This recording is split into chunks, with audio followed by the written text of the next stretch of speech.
Podcast.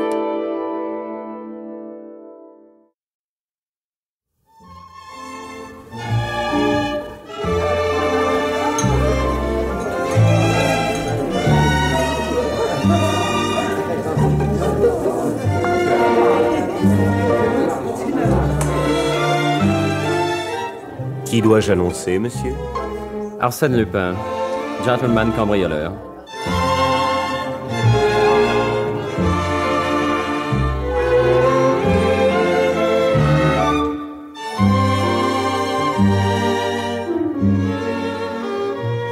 La radiodiffusion télévision française vous présente une production de Maurice Renaud, Les aventures d'Arsène Lupin, adapté par Jean Marcillac d'après l'œuvre de Maurice Leblanc.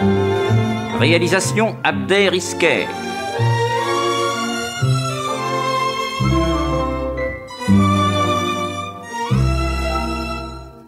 Aujourd'hui, la dame à la hache. Bonsoir mes chers amis.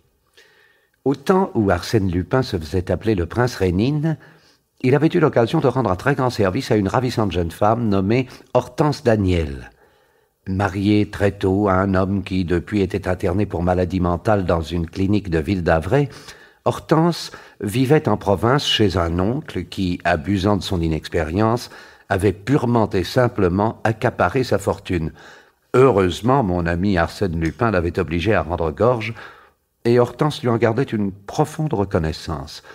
Ils étaient maintenant unis par une tendre amitié.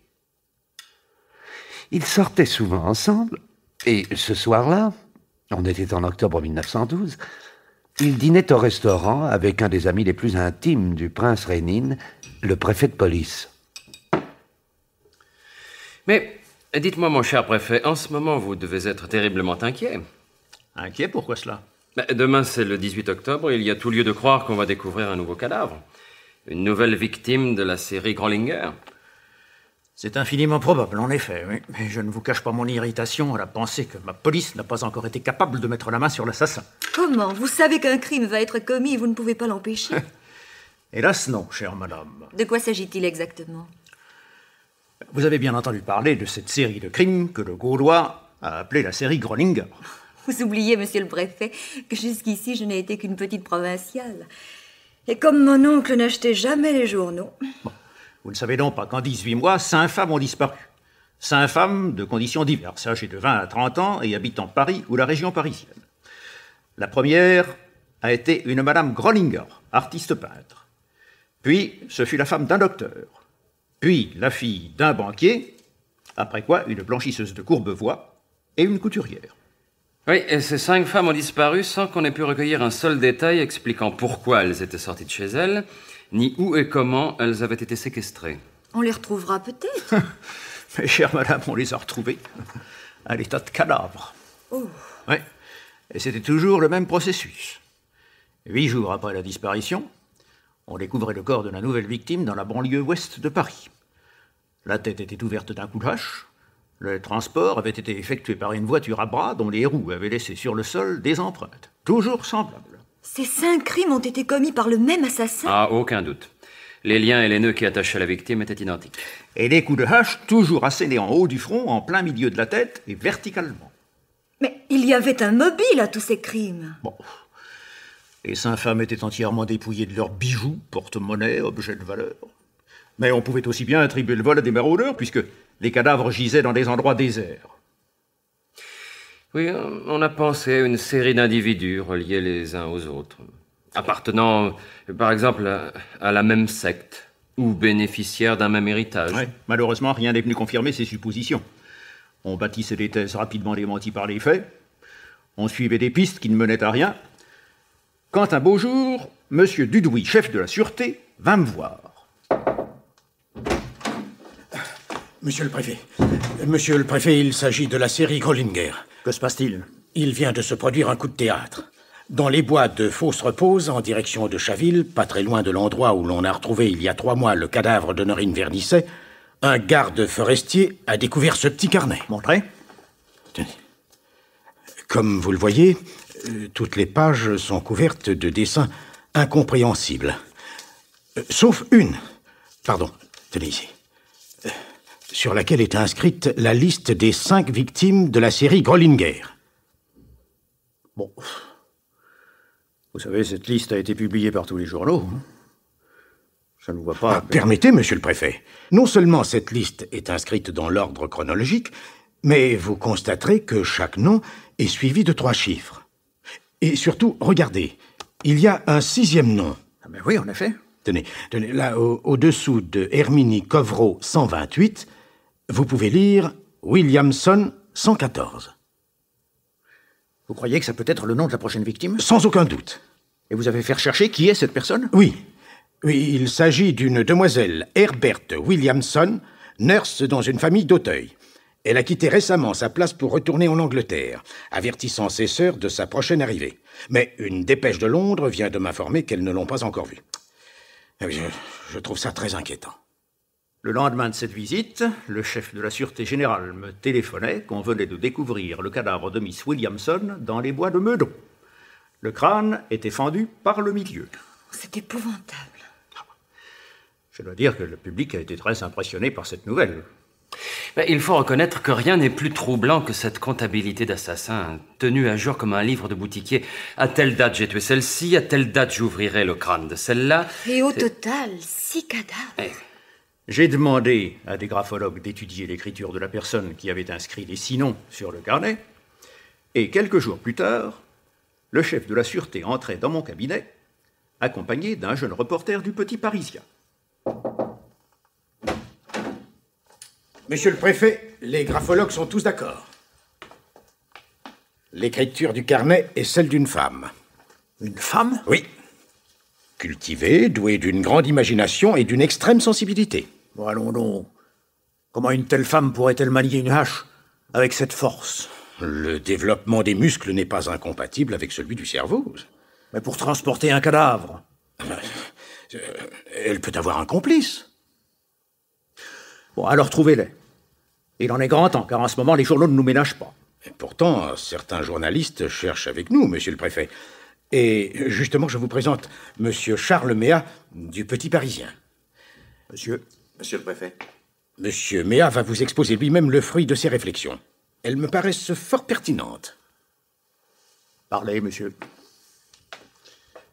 Eh bien, je me suis surtout intéressé, monsieur le préfet, aux 3 chiffres placés à la suite de chacun des 6 noms inscrits sur le carnet. Et j'en suis arrivé à me demander si ces chiffres ne représentaient pas tout simplement le nombre de jours qui séparaient les crimes les uns des autres. J'ai vérifié les dates et j'ai tout de suite constaté l'exactitude de mon hypothèse. Monsieur le préfet, vous remarquerez sur le carnet que l'enlèvement de mademoiselle Vernisset a eu lieu effectivement 132 jours après celui de madame Lanoux. Tenez, celui d'Herminie Covreau, 118 jours après celui de mademoiselle Vernisset, et ainsi de suite. Voici tous les éléments, monsieur le préfet, si vous voulez vérifier vous-même. Oui, en effet, vous avez raison, monsieur. Et je vous félicite de votre découverte. Bon, et dans ces conditions, une remarque s'impose. Puisque Miss Williamson, la dernière victime, a été enlevée le 26 juin et que son nom est accompagné du chiffre 114, ne doit-on pas admettre qu'un autre crime sera commis 114 jours après? Il est certain que si la dame à la hache conserve sa liberté d'action, une 7e victime sera l'objet d'un attentat le 18 octobre prochain. Et voilà, chère madame, où nous en sommes. Et étant donné que la dame à la hache est toujours en liberté... Vous croyez qu'une femme va être enlevée demain? C'est hélas infiniment probable. Par conséquent, ma chère Hortense, si demain vous rencontrez cette bonne dame, je vous en supplie, prenez l'autre trottoir. Est-ce qu'elle m'enlève? Eh bien, semez sur votre chemin des petits cailloux blancs et répétez jusqu'à la seconde même où luira l'éclair de la hache. Je n'ai rien à craindre, il me délivrera. Il? Qui ça, il? Moi? Vous n'en doutez pas, j'espère. Le dîner s'acheva sans gaieté. Le prince Rénine reconduisit Hortense jusqu'à l'immeuble de la rue de Monceau, où elle avait loué un petit appartement, et il fut convenu qu'ils se retrouveraient le lendemain soir au gymnase pour applaudir Lucien Guitry dans la dernière pièce de Bernstein. Le lendemain, 18 octobre, Rénine s'occupa de ses affaires. En dînant, il examina les journaux du soir. Aucun ne parlait du moindre enlèvement. Il se rendit au gymnase Et attendit Hortense. À 9h30, elle n'était pas encore là. Vaguement inquiet, il téléphona rue de Monceau. Allô, oui? Allô, c'est vous, Hortense? Non, monsieur, c'est Julia. Ici le prince Rénine, Julia. Madame est-elle là? Non, monsieur, elle n'est pas encore entrée. Pas encore rentrée? Bon, attendez-moi, j'arrive tout de suite. Un taxi-auto conduisit Rénine rue de Monceau et il examina la situation avec la femme de chambre, que lui-même avait placée auprès d'Hortense et qui leur était toute dévouée. Madame est partie après le déjeuner vers 2h30 pour faire des courses. Elle m'a dit qu'elle rentrerait vers 6h pour dîner et s'habiller. Devait-elle rencontrer quelqu'un dans l'après-midi? Oh non, sinon elle me l'aurait dit. Nous bavardons beaucoup toutes les deux. Oui, je sais, Julia. Avec vous, elle se sent moins seule. Vous êtes devenue presque son amie, comme vous êtes la mienne. C'est pourquoi je ne vous le cache pas davantage. Je suis affreusement inquiet. Qu'est-ce que vous craignez? Qu'Hortense ne soit la 7e victime de la dame à la hache. Mais qu'est-ce qui peut vous faire penser une chose pareille? Mon intuition, Julia. Et vous savez qu'en bien des circonstances, elle ne m'a pas trompé. Madame m'a raconté la conversation qu'elle a eue hier soir pendant le dîner avec monsieur le préfet de police. Évidemment, aujourd'hui c'est le 18 octobre. Mais pourquoi monsieur voudrait-il que ça tombe juste sur madame? Parce qu'il y a des gens qui gagnent à la loterie, Julia. Bon, vous allez me faire un lit sur le divan du salon. Si madame revient, il sera toujours temps de m'en aller. Sinon, demain matin, vous irez me chercher quelques objets de toilette et vous ferez le tour des grands journaux pour me rapporter tous les exemplaires qui parlent de la série Grollinger. L'enlèvement précède toujours d'une semaine le coup de hache. J'ai donc 7 jours devant moi. Nous sommes samedi. Il faut que vendredi prochain à midi, Hortense soit libre. Et pour cela, il faut que je connaisse sa retraite au plus tard, jeudi soir à 9h. Le lendemain, Julia rapporta à Rénine une collection de journaux qu'il se mit à étudier avec une extrême attention.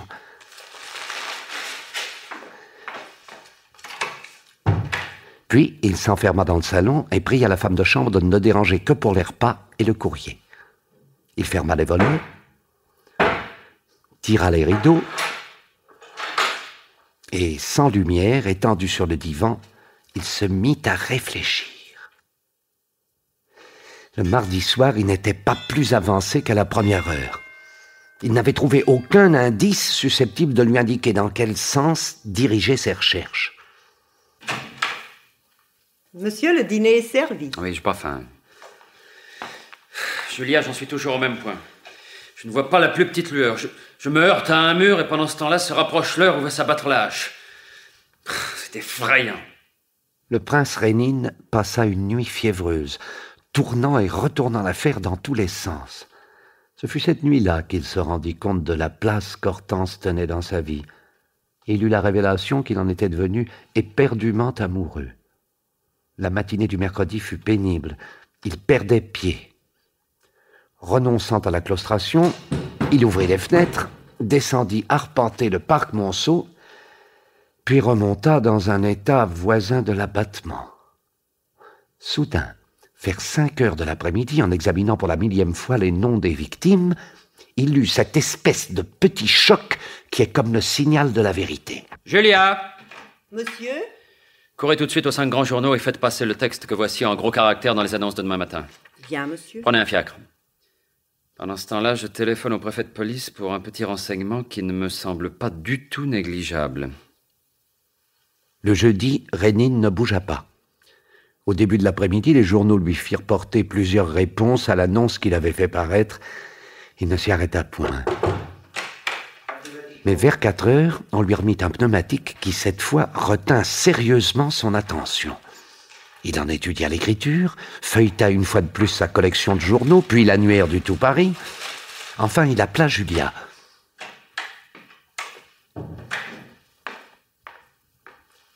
Monsieur? Je m'en vais, notez l'adresse. Oui.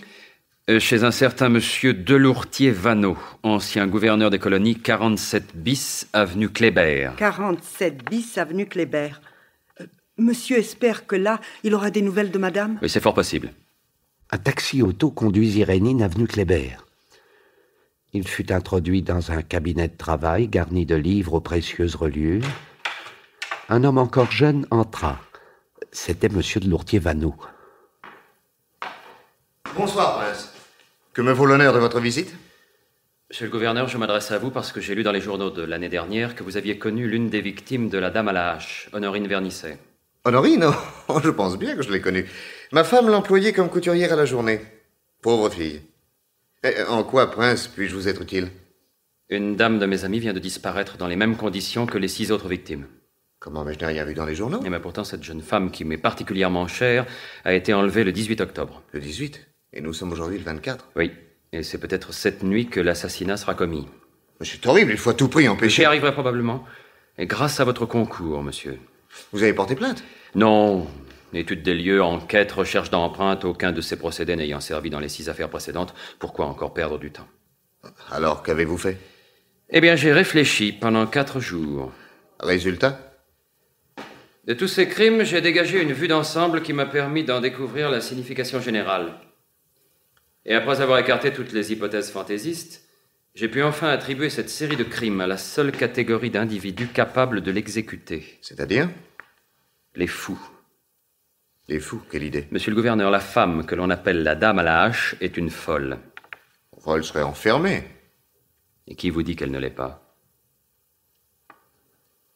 Elle appartient peut-être à cette sorte de demi-fou, inoffensif en apparence et qu'on surveille si peu qu'ils ont toute latitude pour s'adonner à ce qu'on croit être des petites manies, alors qu'en réalité, il s'agit d'instincts de bêtes féroces soigneusement dissimulés. Rien de plus faux que ces êtres-là. Ils sont sournois, patients, opiniâtres et méthodiques. L'obsession d'une idée et la répétition d'un acte sont, vous le savez, la caractéristique même du fou. Eh bien, je ne connais pas encore l'idée qui obsède la dame à la hache, mais je connais l'acte qui en résulte et qui est immuable. La victime est attachée avec des cordes et frappée au milieu du front, toujours avec la même arme. Mais si nous admettons chez cette folle cette espèce de logique mathématique, je n'aperçois aucune corrélation entre les victimes. Elle a visiblement frappé au petit bonheur. Pourquoi celle-ci plutôt que celle-là? C'est la question que je me suis posée dès la première minute. Ce problème que j'ai eu tant de mal à résoudre m'a hanté jour et nuit, car je sentais bien que le point névralgique était là. Il y avait eu certainement un choix, mais en quoi consistait ce choix? Quelle qualité, quel défaut ou quel signe particulier fallait-il avoir pour être choisi? Et vous avez trouvé? Oui. Et j'aurais pu dès la première minute, puisqu'il suffisait d'examiner la liste des victimes. Mais ces éclairs de lucidité ne surgissent qu'après des jours d'efforts. 20 fois j'ai regardé la liste, sans que me saute aux yeux le petit détail caractéristique qui explique tout. Et ce détail, c'est?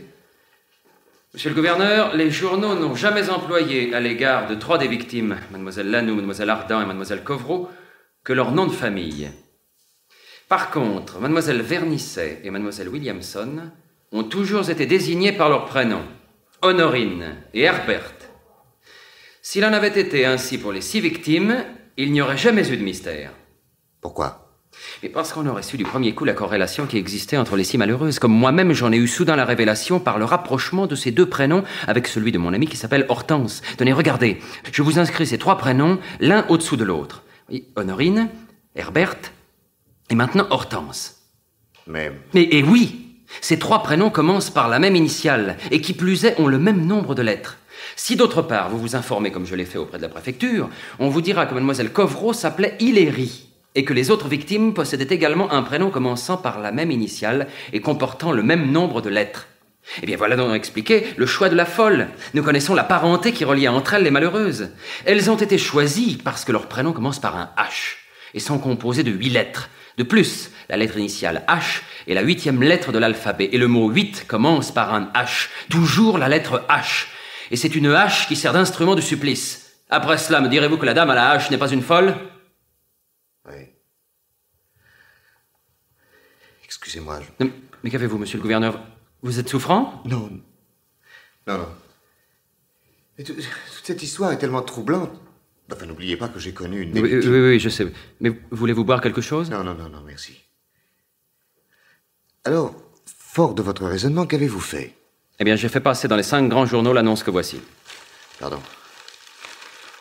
Excellente cuisinière demande place. Écrire avant 5 heures du soir à Madame Herminie au journal. Oui, les prénoms commençant par un H et composés de 8 lettres Herminie, Hilérie, Herbert sont très rares et un peu démodés. Or, pour des motifs que je ne connais pas encore, ils sont indispensables à la folle. Pour trouver des femmes qui portent un de ces prénoms-là, elle est à l'affût. Elle lit les journaux qu'elle ne comprend peut-être pas toujours, mais ses yeux s'accrochent à certains détails, à certaines majuscules. Vous avez espéré que son nom d'Herminie attirerait son regard. Et que mon annonce la prendrait au piège? Oui. Et elle a écrit? Oui. Pour entrer en rapport avec cette soi-disant Herminie, plusieurs dames m'ont envoyé des lettres, mais j'ai également reçu ce pneumatique. De qui? Lisez. Pardon, merci. Mais pourquoi riez-vous? On dirait que vous êtes tout à coup soulagé d'un souci. Moi, pas du tout. Cette lettre est signée de ma femme. Mais vous aviez craint autre chose. Nullement, où êtes-vous allé chercher ça? Mais pourquoi, entre toutes les réponses reçues, avez-vous pensé que ce pneumatique pouvait vous fournir un indice? Et parce qu'il est signé par Madame de Lourtier-Vaneau et qu'elle a employé comme couturière l'une des victimes, Honorine Vernisset. Comment l'avez-vous su? Par les journaux de l'époque. Et votre choix n'a été déterminé par aucune autre raison? Aucune. Mais depuis que je suis ici, j'ai bien l'impression que je ne me suis pas trompé de chemin. Et sur quoi se base cette impression? Puis-je voir Madame de Lourtier-Vaneau? Mais certainement. Elle est dans sa chambre en train de faire travailler les enfants. Veuillez me suivre.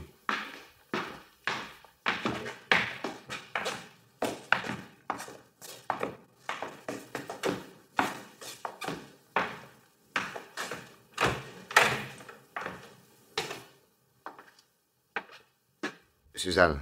Mon chéri. C'est de toi ce pneumatique adressé à une certaine mademoiselle Herminie? Oui. Mais tu sais bien que la femme de chambre s'en va et que je cherche quelqu'un pour la remplacer. Mais qui t'a dit qu'il fallait écrire aux Gaulois? On m'a téléphoné. Qui ça? Félicie. Ah. Eh ben, c'est parfait, je te remercie. Vous voyez, Prince, que ce pneumatique n'a rien de surprenant. Puis-je savoir qui est cette Félicie? Ma vieille nourrice. Elle s'est retirée maintenant dans les environs de Paris et je lui fais une pension. Elle a lu votre annonce et la signale à ma femme. J'espère que vous ne soupçonnez pas Madame de Lourtier-Vaneau d'être la femme à lâche. Oh, loin de moi une telle pensée. Alors l'incident est clos. Tout au moins en ce qui me concerne. Je regrette vivement de ne pouvoir vous être utile. Mais, monsieur le gouverneur, qu'avez-vous? Allez, prenez mon bras. Voilà, asseyez-vous dans ce fauteuil. Là. Tenez, buvez ce verre d'eau. Je vous remercie, ça va mieux. Monsieur le gouverneur, vous en savez beaucoup plus que vous ne voulez m'en dire. J'en appelle à votre conscience.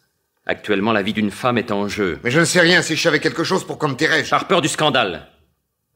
La vérité vient de vous apparaître brusquement et vous craignez quelque chose. Parlez, je vous donne ma parole qu'il n'y aura pas de scandale. Moi seul au monde saurais ce qui s'est passé. Vous vous trompez. Vous avez cru voir des choses qui ne sont pas. Vous préférez donc laisser assassiner une femme? Mais enfin, c'est abominable. Écoutez-moi bien.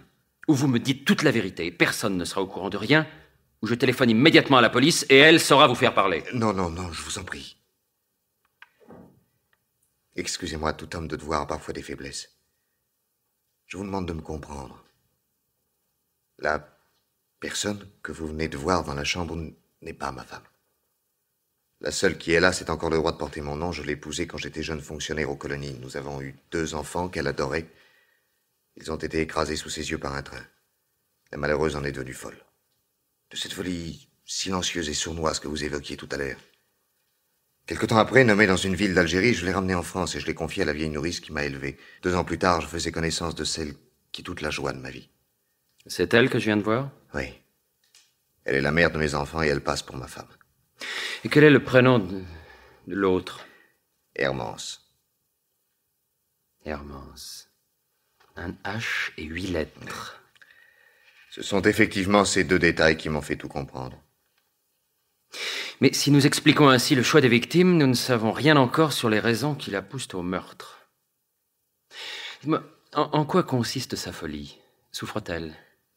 Depuis l'instant où ces 2 enfants ont été écrasés sous ses yeux, l'image de cette mort est demeurée devant elle jour et nuit. Elle ne dormait plus. Songez alors à ce supplice. Assister à la mort de ses enfants et voir cette mort se renouveler à chaque seconde. Et ce serait pour chasser cette image qu'elle tue. Oui. Pour la chasser par le sommeil. Des faits que je n'avais pas remarqués tout d'abord prennent toute leur valeur aujourd'hui. Le premier remonte à quelques années au matin où ma nourrice, gardienne d'Hermance, la trouva pour la première fois endormie. Elle tenait ses 2 mains crispées sur un petit chien qu'elle avait étranglé. Et 3 autres fois, la même chose se reproduit. Elle dormait? Oui, d'un sommeil qui dura plusieurs nuits. La détente nerveuse provoquée par le meurtre l'épuisait et la prédisposait au sommeil. Est-ce qu'elle a réussi avec les bêtes? Elle l'a continué avec des femmes. Toute sa folie désormais axée sur cette idée fixe, les tuer pour s'emparer de leur sommeil. C'est bien cela, n'est-ce pas? Depuis 2 ans. Depuis 2 ans, elle est parvenue à dormir? Oui, depuis 2 ans. Et vous n'avez pas pensé que rien ne l'arrêterait pour conquérir ce repos? Ce repos qui, pour elle, n'est complet que si sa victime porte un prénom similaire au sien? Elle cherche, et après avoir trouvé, elle emporte sa proie, la veille, la contemple pendant un certain nombre de jours, et brusquement, par le trou qu'elle creuse d'un coup de hache en plein crâne, elle croit absorber ce sommeil qui lui apporte l'oubli. Et quant à savoir pourquoi telle victime doit lui assurer 120 jours de sommeil et telle autre 125, enfin, ne cherchons pas à comprendre. Un fait est là, au bout du délai fixé par elle-même, elle sacrifie une nouvelle victime. Il y en a déjà eu 6. Pour la 7e, ce n'est plus qu'une question d'heure. Vous avez raison, il faut aller là-bas au plus vite. Oui, où se trouve-t-elle exactement? À Ville d'Avray. C'est une clinique psychiatrique qui comporte une grande maison où demeurent en observation les plus gravement atteints. Et dans le parc, qui est immense, il y a 7 ou 8 bungalows privés. Ma femme habite l'un d'eux avec ma vieille nourrice, de sorte qu'elle n'a pas l'impression d'être sous une surveillance médicale. Elles vivent là, toutes les deux, comme si elles habitaient la campagne. Une sonnerie d'appel permet d'appeler le médecin ou des infirmiers en cas de nécessité. Bon, prenons un taxi. Dans 1 heure, nous serons à Ville d'Avray. Fasse le ciel que nous n'arrivions pas trop tard. Allez, venez, vite. 1 heure plus tard, alors que la nuit était presque tombée, Lourtier Vaneau et le prince Rénine franchissaient la grille de la clinique. Ils se rendirent immédiatement au bungalow habité par celle dont il y avait tout à redouter. Ce fut Félicie, la vieille nourrice, qui vint ouvrir. Bonsoir, messieurs. Bonsoir, Félicie. Comment va madame? En ce moment, elle a l'air d'aller bien. Je la trouve beaucoup plus calme. Elle est dans sa chambre? Non, chez le jardinier. Et qu'est-ce qu'elle y fait? Il y a 2 ans, elle a trouvé chez lui un petit piano d'enfant. Et tous les 3, 4 mois, elle reste là-bas des journées entières à frapper sur les touches. Elle fait pas de mal, je la laisse.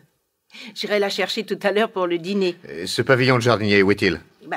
Vous suivez l'allée que vous avez prise pour venir. Et vous continuez jusqu'au bout du parc. Vous verrez, c'est une petite maison blanche avec 2 pièces en bas et un grenier au-dessus. Oui. Vous ne ferez pas attention, le jardinier, il est un peu toc-toc lui aussi. Venez, monsieur le gouverneur, vite! Ils se hâtèrent et aperçurent en effet au bout du parc la maison du jardinier. Celui-ci se tenait sur le pas de sa porte. Madame Lourtier-Vaneau est chez vous? On m'appelle Durosier. Faut dire bonsoir, Durosier. Bonsoir, Durosier. Ma femme est-elle chez vous? Ta femme? Connais pas? Chut! Écoutez. Elle est ici. Laisse-nous passer. Non, non, non, pas là. Parti, parti. Chut. Mais vas-tu nous laisser passer? Non, non, faut pas entrer. Faut pas. Mais on va se gêner. Tiens.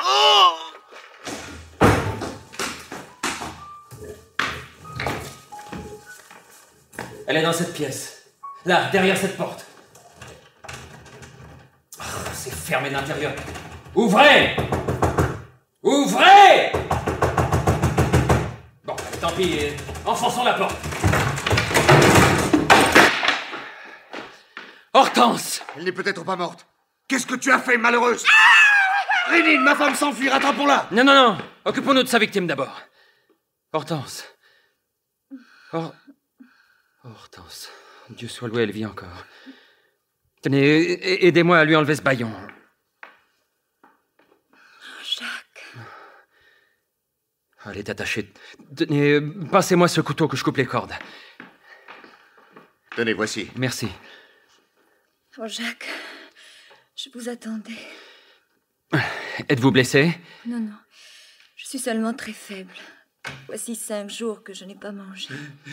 Tenez, la hache. Elle est belle, ma hache. Donne-moi ça, pauvre idiot. Et ma femme, où est-elle? Là-haut, dans le grenier.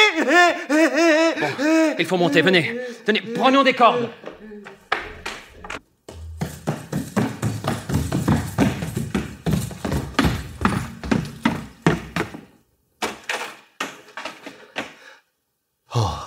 Rénine. Elle s'est pendue. Elle est morte. Le lendemain matin, Hortense Daniel eut assez de force pour répondre aux questions du prince Rénine. Mais comment êtes-vous tombé dans les mains de cette folle?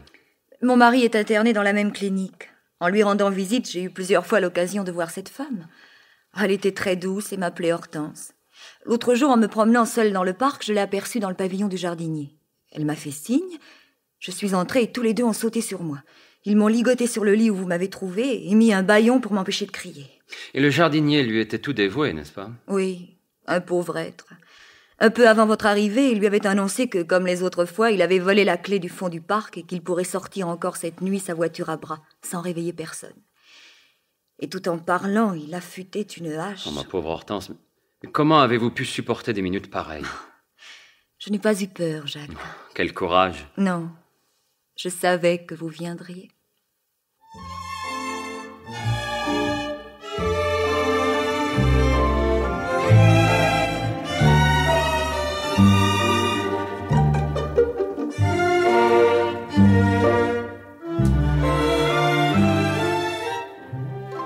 Dans la série Les aventures d'Arsène Lupin, vous venez d'entendre, adapté par Jean Marcillac d'après la nouvelle de Maurice Leblanc, La Dame à la hache. C'est une production de Maurice Renaud.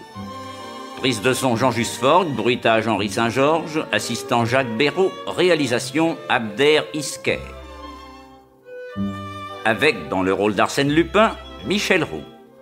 Et Jean Galland, Michel Gatineau, Clément Béram, Henri Djanik, Jean Rougerie, avec Olga Valéry, Monique Guyot, Claire Olivier et Liliane Patrick. Le conteur Louis Ducreux.